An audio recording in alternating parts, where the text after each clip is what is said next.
Pathian tu soi po uchuak deuh lek a soi lo chuan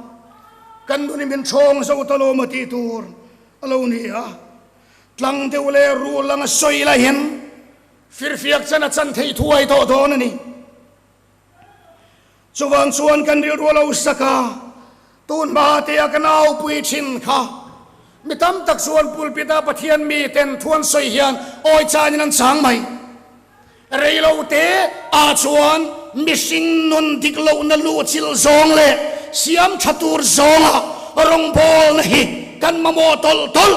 ma sengu nau te u setana hian hemi min pe hel ti ria tum ngat ngat ma seng min Pathian thutak asoi chuan ngai theilo an hlo tial tiala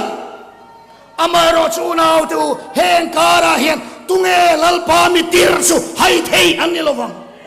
hei tak hilal pa tharau thuam na kan mamo chuning ka sia tu te lom zong ma soi tum ringawt nilo diglo na hai chuak ngam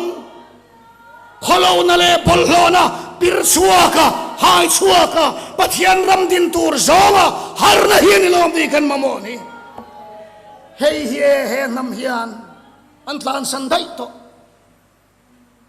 pon loya pon langa kami te liam su tha lom tin an thoya ma sen tha ho silo nie te ro thu tak sei tur chuan huai angai huai tur chuan dik angai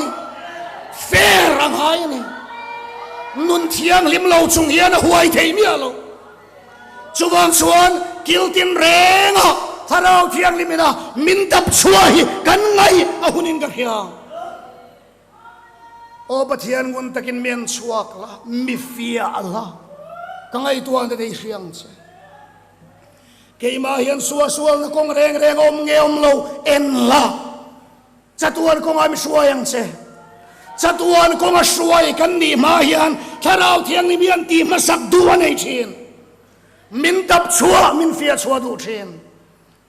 hei he nam hian an kal san zo to ni